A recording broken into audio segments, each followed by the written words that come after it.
Hey guys, welcome back to the channel. Want to go over something with you.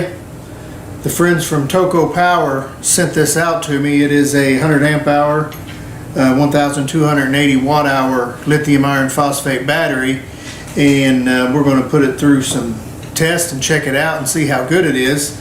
As you know, when you're dealing with solar, you know, one of the big things that you need is a way to store energy. You need to be able to produce it with solar panels, and you need to be able to store it with batteries. So I've been got a lot of power stations, but I've been looking at ways to increase my storage capacity, maybe extend capacity of some of your power stations and things like that. And these batteries kind of fit that bill. I've been adding some to my system. You know, I've added 300 amp hours of Dr. Prepare batteries to my battery bank in there, and I've got another battery that I use as a little portable power station. And the guys at TOCOPOWER sent this out to me and wanted to see if I could test it, put it through the ringers, and this is a pretty interesting battery. So what I'm going to do is, I got the user's manual here, and we're going to go over some of the specifications. But one of the biggest things about this battery is that it is 6,000 cycles to 70%. That's amazing.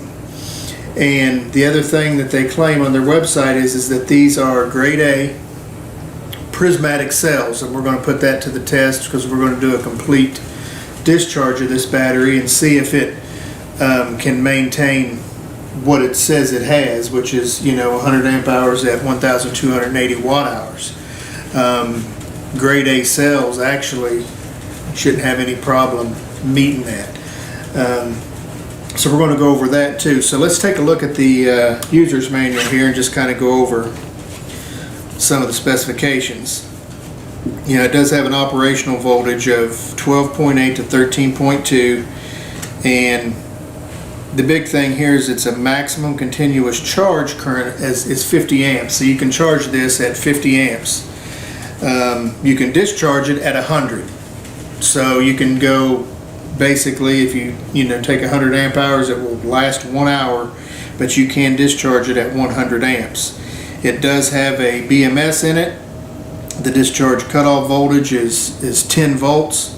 So if you run down to there, you'll see that it will discharge. Now, one thing this one does not have is it does not have low voltage protection, so you don't want to charge this one under 32 degrees Fahrenheit, because the charge temperature is 32 to 113 Fahrenheit, 0 to 45 Celsius. Discharge temperature is -4 to 140 Fahrenheit, -20 to 60 Celsius. So if there's a knock on it, it doesn't have low temperature disconnect, so you would have to keep an eye on that.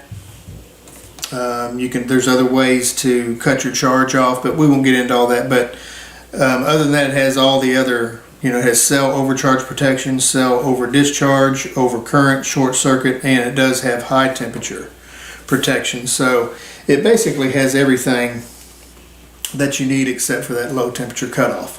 So what we're going to do is we're going to put this battery through the paces. We're going to do a complete capacity test on it and see if if these are grade A cells. And what I mean by that is, usually if they are, you're going to be able to get full capacity, maybe even a little bit more. So we're going to put it through those paces. We're going to hook it up to an inverter. We're going to charge it. You know, we're going to go through everything just to see if this battery is any good. So stay tuned. Okay, I'm going to show you one of the ways you can charge this. We are completely dead, showing 12.1 volts. And this is just a little 12 volt 10 amp charger. It does multiple types of batteries. You can pick these up on Amazon. And it's not going to charge it at a really fast rate because we're looking at 10 amps max. But it'll slow charge it. We'll get it charged back up. And we're at 12.1. putting in about 4.4 amps right now, and as this charger adjusts, it'll get up to 10 amps once it sees what it's charging, and it'll slowly climb up. So we'll put this on the charger and get it charged back to 100%.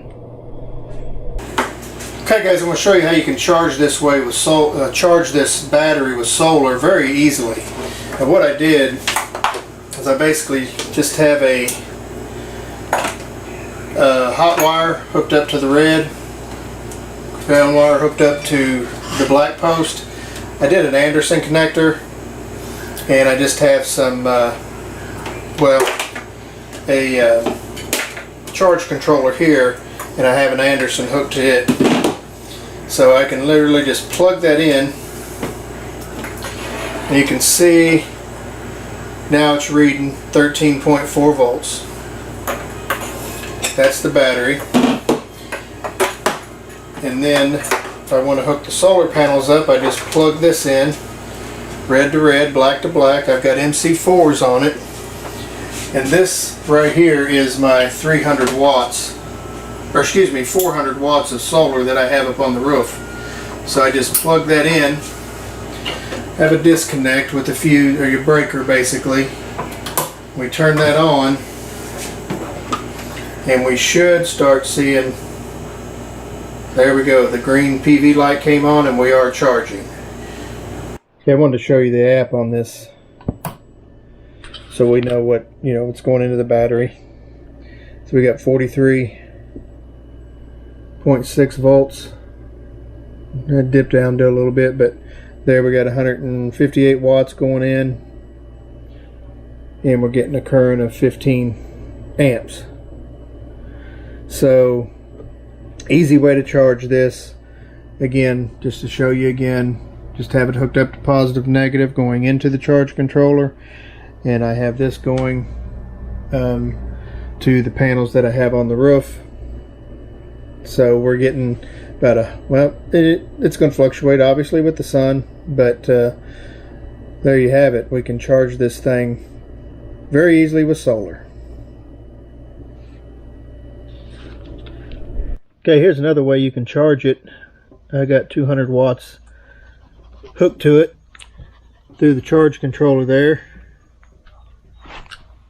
and we're getting 136 watts right now from these 200 watts of panels, and we don't have ideal conditions. Here's the panel. These are a little portable set that I made. I put a video, or made a video on it, and I'll put a link up there where you can watch that if you're interested.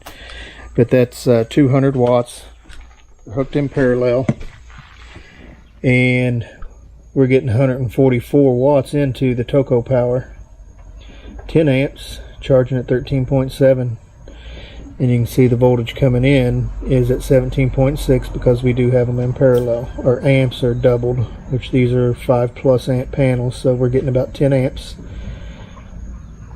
And 148 watts on 200 watts of solar. And these isn't the greatest day. It was overcast. Clouds are moving in and out, but when the sun is out, it's getting decent power. So there's a way you can charge the TOCOPOWER if you have portable panels, and you still need to run it through a charge controller. But there you have it. Alright guys, we are going to do a DC capacity test and see how many watt hours we can get out of this 1280 watt hour TOCOPOWER battery. We're just going to use this. We're going to test it at about 150 watts. Get it turned up here. You saw the battery's at 13.9. It's dropping down now with the load on it. We're at about 148, 47.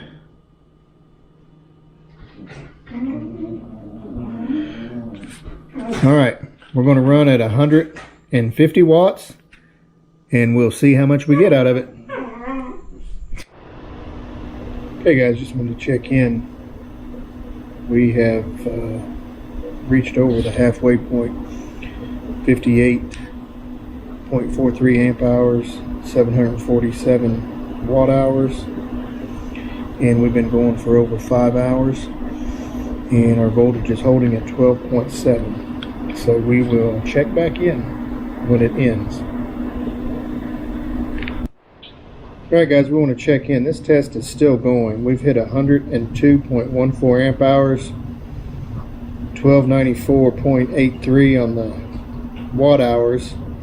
Voltage has dipped to 11.9, but we have definitely went over the capacity of this battery. So it is definitely probably grade A cells like it claims on their website.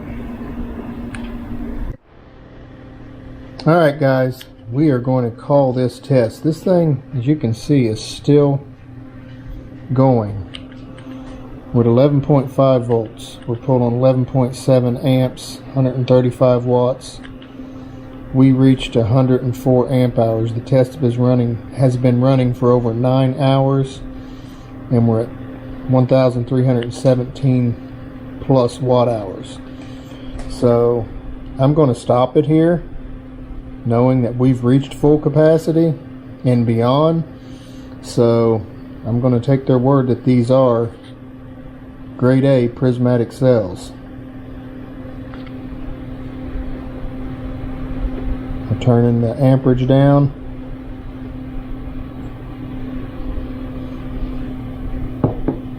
Still pulling about 2 watts. Take it all the way down. That fan's going to run a little bit to cool this off still. It's not really hot though, just slightly warm. But look at those numbers. This is crazy. And there the fan shuts off. And just to show you, there is still life in this battery. It recovered back to 11.8 volts.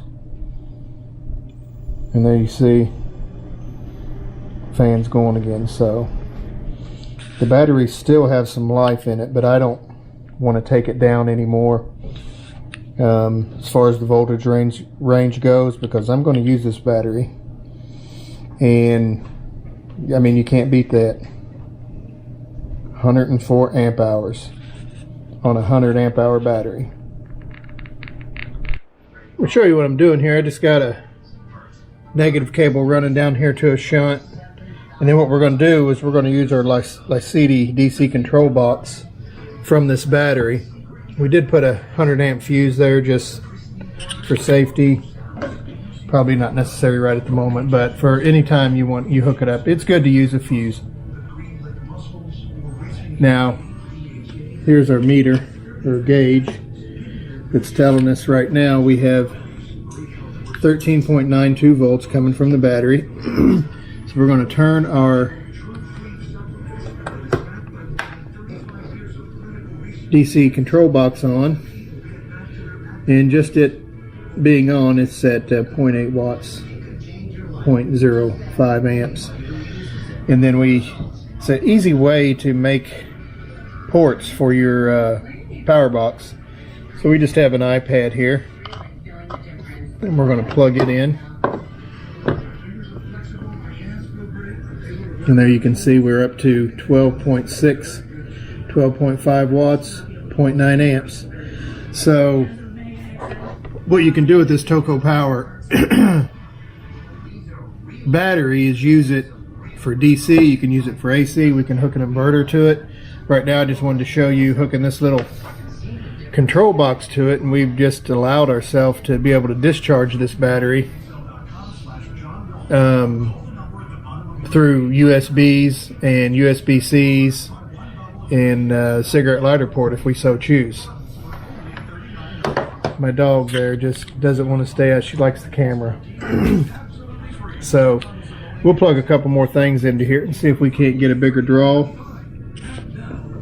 Okay, we've hooked several things up to our DC control box, and we look at our shunt.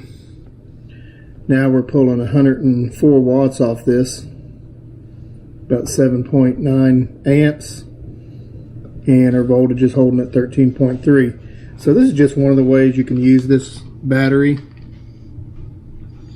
to charge your devices. So you can plug a lot of different things into here. You can wire a fuse box, a DC fuse box, to the TOCOPOWER 100 amp battery.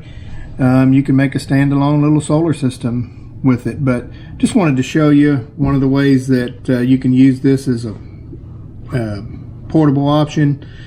Literally going camping or whatever, you can take this battery with some type of DC control box. I like this little ICD box that was sent to me, but the TOCOPOWER has no trouble, you know, handling that. This is a very small load on it. You can see it's already dropped down. One of the things I'm charging is a power station, so there it's coming back up. So we're pulling, like I say, over 100 watts just off this little control box.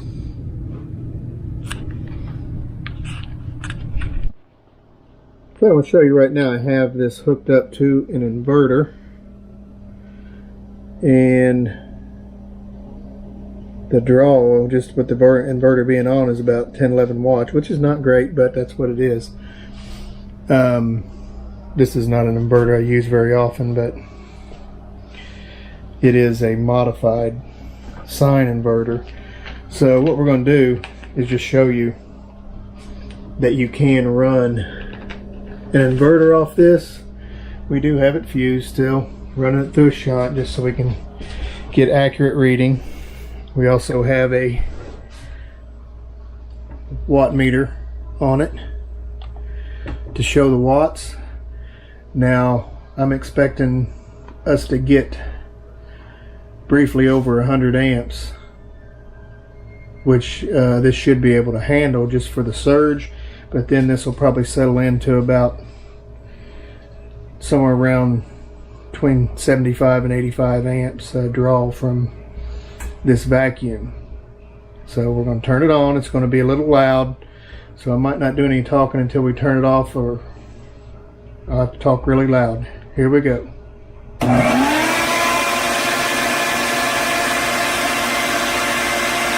There you can see the watt, 750.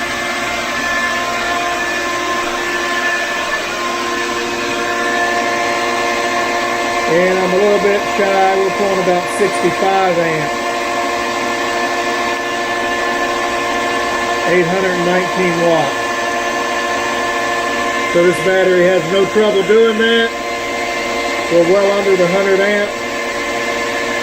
And you can run a vacuum cleaner, run a refrigerator.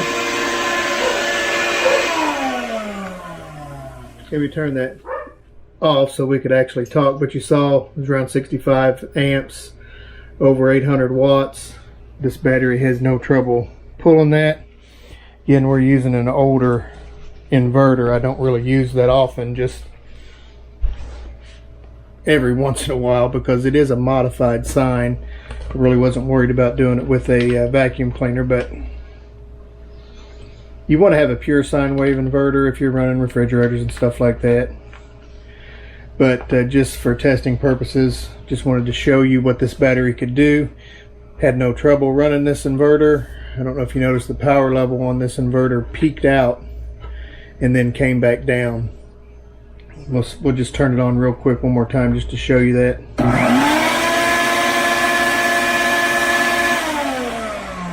And that's the surge that you saw. So it went up above the power level and came immediately back down. So these batteries, these inverters are made to withstand those types of surge currents. So there you have it. That's just an inverter. Like I say, we did have it fused right here, and you know, going through our shunt, we could show you exactly what we were pulling. So yeah, this battery can do it all, and we'll show you one of the other things that I want to use this thing for. Okay guys, I want to show you one of the main ways I'll be using the TOCOPOWER 100 amp hour battery. We have 1,280 watt hours in this TOCOPOWER. I have a Pecron E600 LFP that has a 614 watt hour lithium iron phosphate battery in it. So what I'm doing is I hooked it up through the charging port, have a boost converter, so I'm taking the 12.8 and bumping it up to 24, and I'm putting 159 watts into the Pecron. So what I've essentially done is tripled the battery capacity. So I went from 614 to around 1900 watt hours by adding the TOCOPOWER 100 amp hour battery to this. You can see I'm pulling a small load of 41 watts, but I'm getting 162 in. So this will run this load for a long time. Even the time remaining on the Pecron says 999 hours, because I'm getting way more in than I'm using. So that's one of the main ways that I'm going to be using this battery. You guys tell me what you think about that down in the comments below. Well folks, there you have it. That is the TOCOPOWER 100 amp hour LiFePO4 battery, and overall very nice. Saw in the capacity test that it did 104 amp hours over 1300 watt hours. TOCOPOWER says on their website that they are grade A prismatic cells, and I didn't break this open. Not going to, because I plan on using this battery. So I don't question that they're at grade A cells, because it did very well on the capacity test. Showed you ways you could charge it. You could hook an inverter to it. We hooked the DC control box to it, so you can run your devices off of it. Overall, great battery. Negatives, the only negative I would see would be the low temperature disconnect. It does not have that. Now for me personally, that's not a concern, because when I'm using solar, I'm always around, I'm monitoring, keeping an eye. Now there is ways that you can set up a low temperature disconnect for a battery that doesn't have it, with relays and a thermostat, and so that can be done if that's something that you're concerned about. This on their website right now is $299. Comes out to about 23 cents per watt hour. I'll put a link to their website down below, and as of now they've not given me any discount codes, but if they do, they'll be down there too, so just be on the lookout for that. But yeah, I would use it. I would buy it. If you're, like I say, have a concern with low temperature disconnect when charging, then you know, maybe it's not for you, but most of the time that's not a concern. It can be a little bit overblown, and there are ways that you can, again, make it so it doesn't charge when it's below 32 degrees. So that's up to you. That's the only real negative I can see about it, because it's done everything that I've tried to do with it, and it works really well. So I don't have a problem with it. I would recommend it, especially for $299. Now I have seen it for as low as $269, and that's about 21 cents a watt hour. So be on the lookout, because they do put it on sale quite often, and you could get, you know, about $30 off of it. And again, if they have a discount code, they haven't given me one yet, but if they do, I'll ask and we'll put it down below. But tell me what you guys think about it. I want to thank you for all the viewership that you give me. Our channel is slowly growing, and it's all because of you guys. So if you can, like and subscribe to the video, share it, leave comments, because that all helps the channel get, or these videos get out there to more people, and we greatly appreciate it. So I just want to thank you again for all of you tuning in and watching. I know I'm not the most exciting person, but hey, I just show you what I know. I'm learning as I go, and thank you again. We'll see you in the next video.